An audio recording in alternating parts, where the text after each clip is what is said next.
And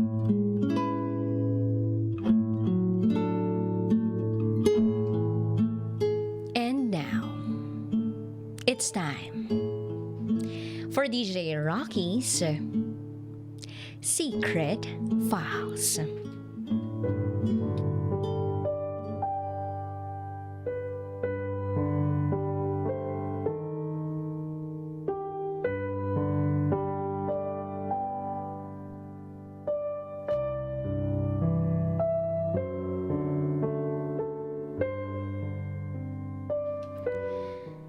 Dalawa na yung nabuntis niya. Pero tinanggap ko pa rin siya. Itago niyo ako sa pangalang Len. By the way, na-share ko na yung kwento namin ng pinsan ko.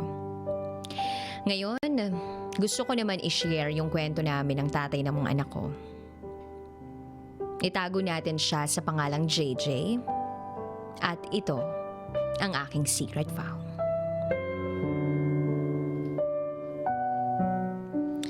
Back in 2013, graduate na ako at nagtatrabaho sa university na malapit lang sa amin bilang sekretary. Nakilala ko si JJ. Tanda ko pa noon, palagi ko siyang nakikita pag lumalabas ako ng bahay. Malapit lang kasi yung bahay na nilipatan namin noon sa bahay nila. Ang tingin ko sa kanya noon, loko-loko at basagulero. Ganon din naman ang pagkakakilala sa kanya sa lugar namin. Ang tawag pa nga sa kanya sa amin ay Asyong. Tanda ko noon, pagdadaan ako sa harap niya, binabati niya ako ng, "Hi ate." Ako naman, snob lang. Syempre, hindi ko naman siya kilala. Hanggang sa nagkita kami nung college or classmate ko nung college at pinipilit ako na kung pwede daw ba na ibigay niya yung number ko kay JJ. Sabi ko naman, sige. Pwede ko naman kasing hindi siya replyan pag nag-text na. Kinabukasan, may number na nag-text sa akin. Hindi nakaregister sa cellphone ko. At ang text sa akin ay, "Hi, alam mo bang ikaw ang pangarap kong mapangasawa?" Grabe, tawang-tawa ako nun. Kasi kung yung iba, "Can you be my textmate?" yung unang tinetext, aba, siya, yun agad. At dahil sa natawa ako sa text niyang yun, nareplyan ko siya. May mga nanliligaw naman sa akin nun, may teacher, at may estudyante na nag-aaral sa pinagtatrabahuan ko. Kaso ewan ko ba? Ang pili ko nung mga panahon na yun. May mga naging boyfriend na din naman ako. Pero tong si JJ, nung nagka-text kami, iba talaga. Masaya ako.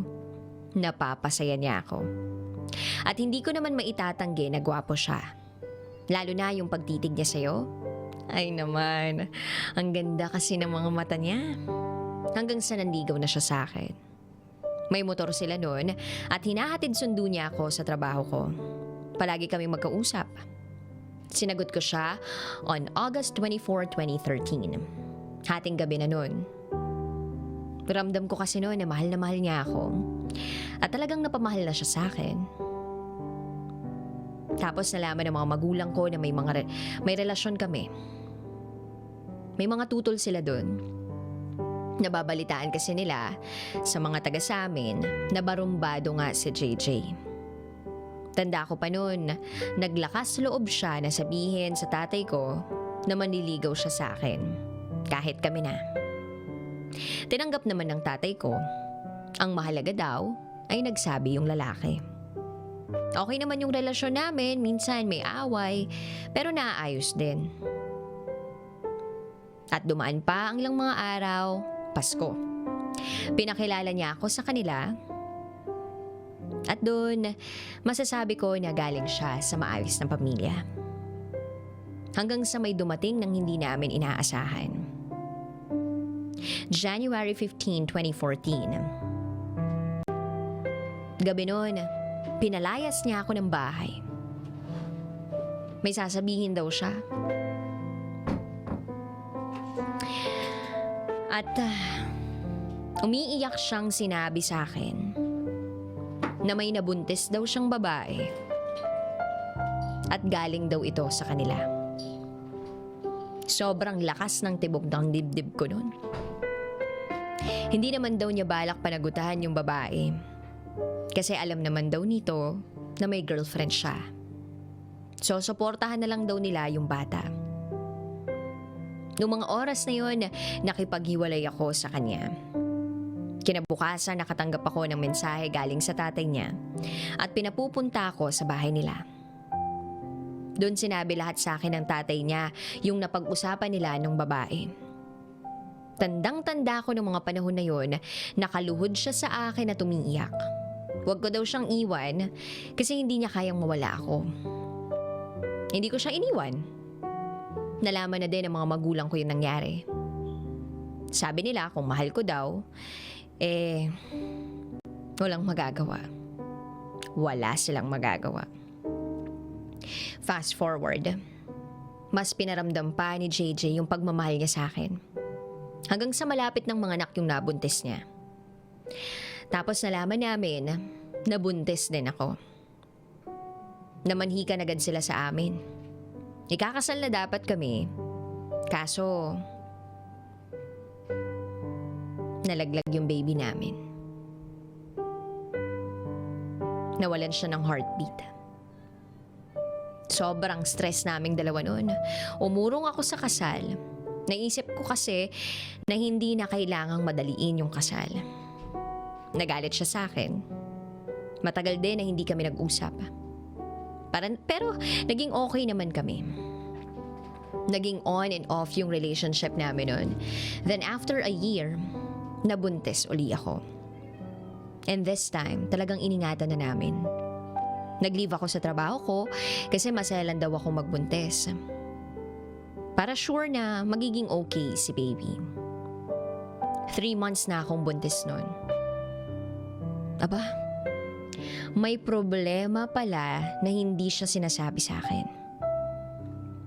At dahil sa problemang yun, nagawa niya mag-suicide. Pero buti na lang naagapan namin.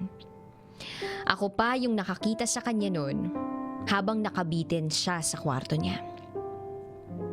Sobrang takot na takot ako noon. Iniisip ko na hindi ko siya kayang mawala. Dinala namin siya sa ospital and thank God, okay naman siya. Nagpaalam ako sa mga magulang ko noon. Sa kanila muna ako mag-stay para mabantayan si JJ. At doon ko napatunayan sa sarili ko na sobra yung pagmamahal ko kay JJ. Ilang buwan din ang lumipas malapit na akong manganak. May mga bagay kami na hindi pinagkakaunawaan. At napundi na ako noon. Umuwi ako sa amin. Hindi kami nag-usap. March 24, 2016, nanganak na ako. Doon na lang kami ulit nagkasama at nag-usap ulit. Nakita ko sa kanya na sobrang mahal na mahal niya yung anak namin, si Uno. Pinatattoo niya pa nga yung mukha ni Uno sa katawan niya. Nakabalik na ako sa trabaho pero hindi sapat yung kita ko para tustusan yung pangangailangan ni Uno. Kaya napagpasyahan niya na magtrabaho sa Maynila. Okay naman kami noon.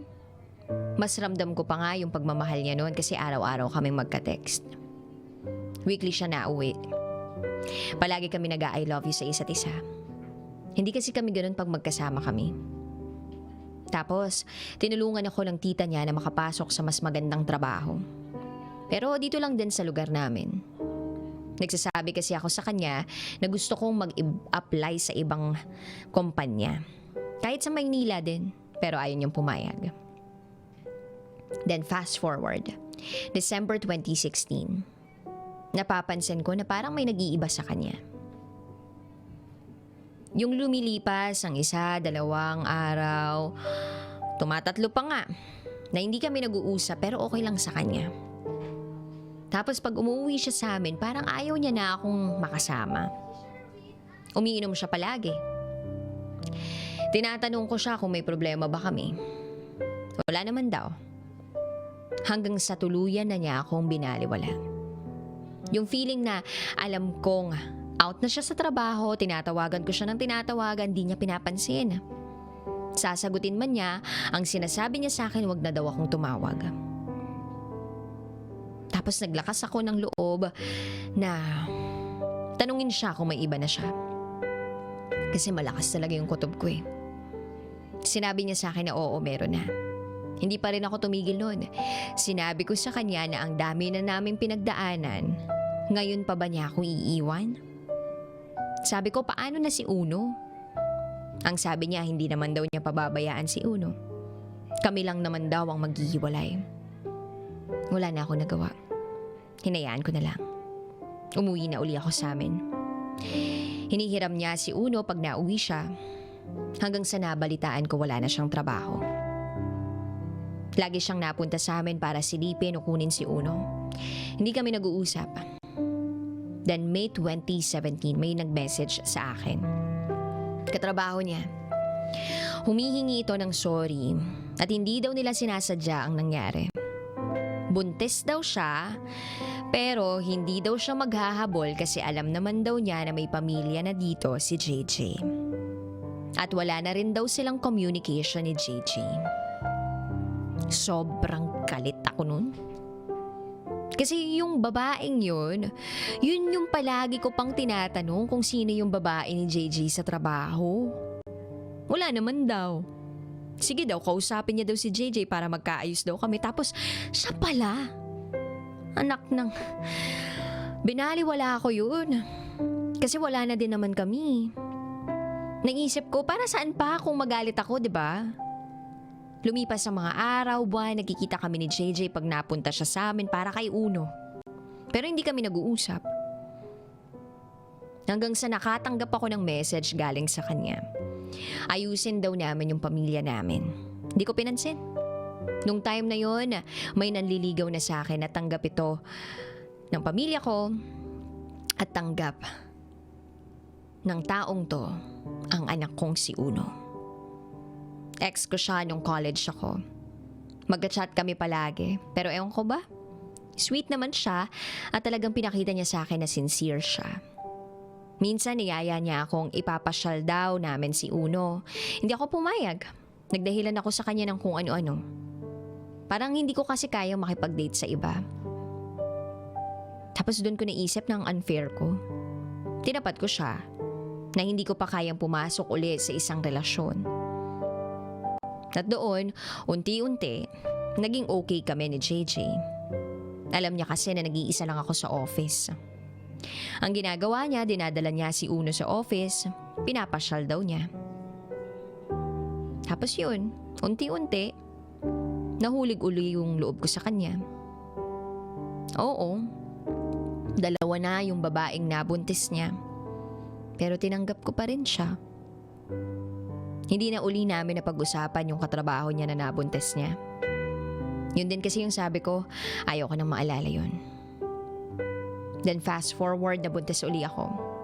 Hindi lang isa kundi kambal pa. Na-stress ako noon kasi walang trabaho si JJ. Tapos baby pa si Uno. 2 buwan akong buntis. Nakulong si JJ. Na-involve siya sa drugs.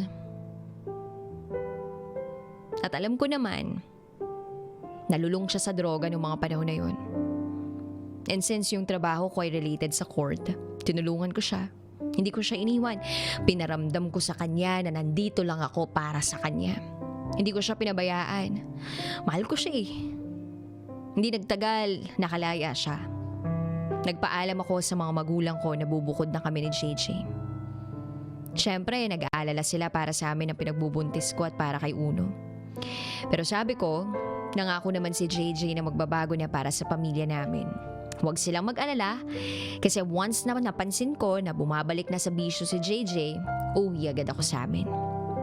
Nung una okay naman yung pagsasama namin. Siya yung nagluluto, naguhugas ng plano, naglilinis ng bahay. Kasi nga buntis ako. Tapos ako yung nagtatrabaho.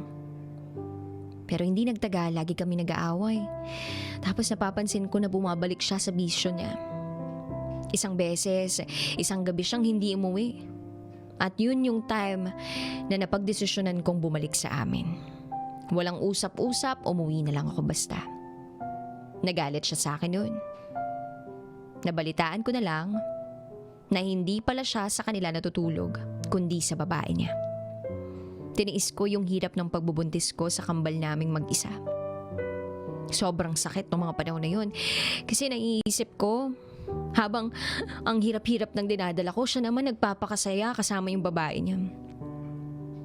Hindi ko siya kinompronta noon, iniisip ko yung mga baby ko. Then fast forward, malapit na akong manganak sa kambal. Nagparamdam sa akin si JJ. Doon ko lang lahat sinabi sa kanya yung hinanakit ko. Pero itinanggi niya sa akin yung tungkol sa babae niya, hindi daw totoo yun. Gusto daw niyang mabuo yung pamilya namin. Magtatrabaho daw siya uli at mag-a-apply sa Pampanga. Sabi ko, sa dami nang nangyari, hindi ko na alam kung maayos pa yung sa amin. At sabi ko, magsustento na lang siya sa bata. Pero di siya pumayag. Papatunayan daw niya na nagbabago na siya. Nung nanganak ako, kasama ko siya sa ospital. Umuwi siya para maalagaan ako sa ospital at makita yung kambal namin. Araw-araw nasa ospital siya noon. Pero isang araw, napansin ko na parang hindi sa kanya yung t-shirt na suot niya. Tinanong ko siya kung kanino yun. Sa kanya daw. Sabi ko, alam kong hindi sa'yo yan. Hindi na siya umumik. Mahina pa ako noon. Kaka-CS ko lang. Kaya hindi na ako nakipagtalo sa kanya. Pero alam ko na sa babae niya yung t-shirt na yun. Ina-install ko kasi yung babaeng yun sa FB, tapos nakita ko na suot-suot yun ng babae sa isa sa mga pictures niya. Lumabas na kami ng ospital ng mga kambal.